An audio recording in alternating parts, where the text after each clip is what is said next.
Assalamualaikum warahmatullahi wabarakatuh. Please welcome again to my channel. Buat kalian baru gabung, hai, aku Olive from www.beautylist.com. Kali ini aku mau membahas tentang darah. Oh ya guys, ini adalah channel baru aku, yang channel lama aku kehack. Jadi please subscribe. Yang dulu tuh udah sampai 70.000 tapi kehack. Hopefully channel ini bisa lebih reach daripada itu. Dan semoga aku bisa terus memberikan informasi-informasi yang bermanfaat untuk kalian. Nah, jadi guys, karena ayah aku lagi dirawat di rumah sakit dan kemarin aku disuruh cari darah. Nah, aku mau nge-share gimana sih caranya cari darah di PMI buat kalian yang mungkin mengalami hal yang sama, terus bingung caranya cari darah itu gimana. Bayar nggak sih?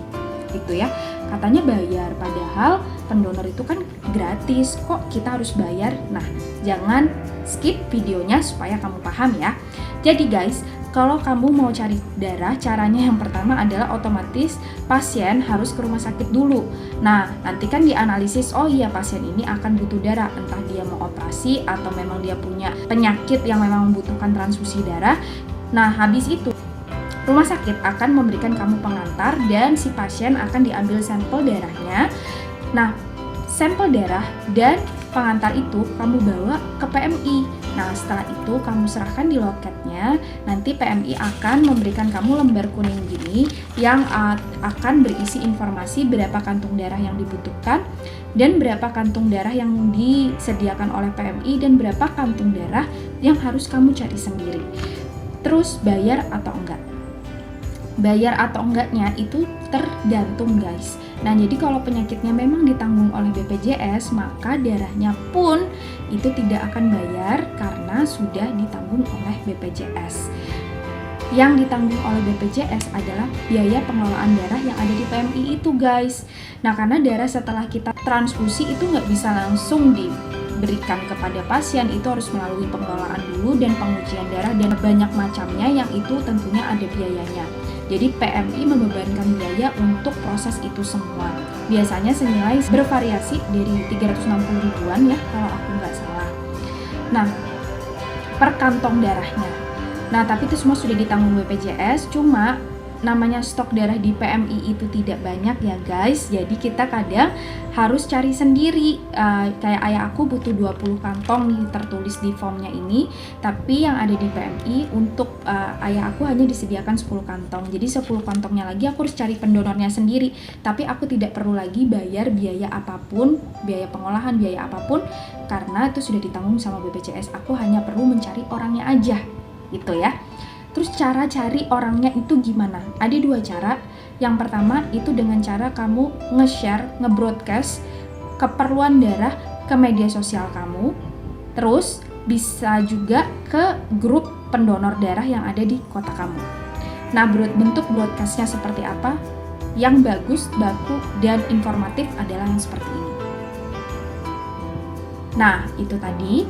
Nah, terus cara yang kedua yang menurut aku paling efektif adalah bukan broadcast, bukan lewat sosial media atau apa, tapi kamu datang ke PMI, kamu standby di PMI, kamu tungguin orang-orang yang emang mau donor. Kenapa gitu? Karena kalau orang yang datang ke PMI memang dia udah siap donor hari itu. Nah, jadi oke, kita back to the topic.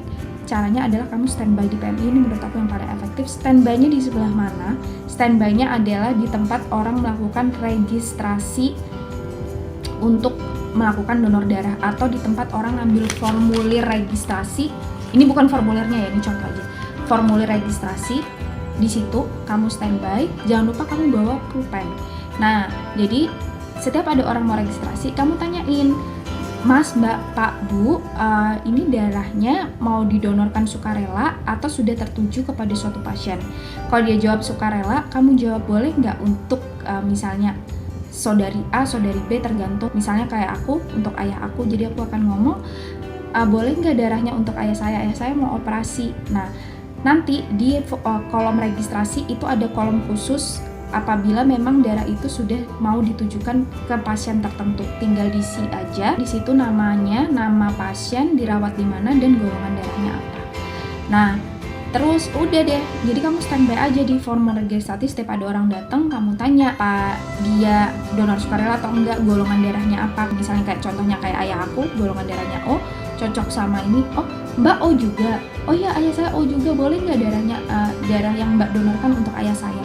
tinggal aku tulis di form registrasi si Mbak ini nama ayah aku dan ayahku dirawat di mana. Nanti otomatis darah itu akan disisihkan oleh PMI untuk ayah aku gitu ya. Nah terus selanjutnya aku mau bahas, Kak, jadi darah di PMI itu gratis atau bayar? Bayar guys. Jadi kita kalau sebenarnya mau minta darah ke PMI itu bayar, karena donornya kan sukarela Kak, gratis, kita nggak dibayar para pendonor. Tapi kok kita pas mau ngambil darah kita harus bayar, gimana tuh Kak? Nah jadi guys, aku bacain ya. Biaya yang dikeluarkan bagi yang membutuhkan darah itu adalah biaya pemeliharaan dan pengolahan darah, perekrutan donor, pengadaan kantung, bahan pakai medis dan non medis, pemeriksaan hemoglobin, uji saring penyakit, uji cocok serasi, penggantian alat, pemeliharaan, dan biaya penunjang lainnya. Jadi darah seketika itu diambil dari para pendonor itu nggak bisa langsung ditransfusi ke pasien guys, itu melalui banyak pengolahan yang tentunya itu membutuhkan uang. Dan dari mana PMI mendapatkan uang? Ya dari ketika darah itu ketika dia membutuhkan ya dia beli, ya uang itu yang untuk memproses darah itu. Nah bisa sih gratis kalau seketika ditransfer udah bisa langsung dipakai sama pasien, tapi kan nggak seperti itu, harus ada prosesnya. Nah proses itu yang memerlukan biaya. Jadi sebenarnya itu bukan kita beli darah guys, tapi itu tuh kalau bahasanya wakil presiden kita kala itu Pak Yusuf Kala itu adalah biaya pengganti dari biaya pengolahan itu, sekitar 360 ribuan kalau yang aku baca di website, if I'm not mistaken. Jadi kalian bisa sesuaikan lagi atau kalian tanya aja langsung ke PMI harganya itu berapa, karena memang range-nya itu sangat banyak tergantung jenis darahnya. Nah jadi sebenarnya bayar. Nah tapi kalau kita punya BPJS biasanya udah ditanggung BPJS guys, jadi kita nggak usah bayar apapun. Oke. Terus yang ketiga apa ya tadi tuh? Yang ketiga, Kak, apa aja sih syarat dari kalau kita mau donorin darah? Nah ini aku bakal kasih tahu. Jadi yang pertama, kondisi fisik harus dalam keadaan sehat jasmani maupun rohani, berusia 17-60 tahun. Untuk remaja usia 17 tahun diperbolehkan menjadi donor darah bila mendapat izin tertulis dari orang tua atau memenuhi persyaratan lain. Memiliki berat badan, biasanya tulisannya 45 kg ya, tapi kalau di kota Samarinda itu minimal 50 kg guys. Terus suhu tubuhnya 36,6 sampai 37,5 derajat Celcius. Terus tekanan darahnya harus normal ya, atau berada di angka 100 sampai 160 untuk sistolik dan 70 sampai 100 untuk diastolik. Terus saat pemeriksaan denyut nadi harus sekitar 50 sampai 100 kali per menit. Kadar hemoglobinnya minimal 12 gram per dl untuk wanita dan minimal 12,5 gram per dl untuk pria. Nah, aku kemarin itu nggak bisa karena berat badan, bukan karena berat badan, karena tekanan darah aku tuh rendah. Terus kalau habis bekam itu juga nggak bisa, itu harus 1 tahun setelah bekam itu baru bisa kamu donor darah. Terus syaratnya lagi yang biasa ditanya itu terkait, kalau vaksin COVID. Jadi yang belum vaksin COVID itu bisa donor darah seperti biasa. Kalau yang udah vaksin COVID bisa donor 3 hari setelah vaksin pertama atau 7 hari setelah vaksin kedua. Terus kalau yang pernah kena COVID bisa nggak Kak? Nah kalau yang pernah kena COVID itu boleh donor kembali 2 minggu setelah dinyatakan sembuh dan bebas gejala atau keluhan. Nah terus setelah donor pertama kamu, kapan aku bisa donor lagi? Itu setelah 3 bulan gitu.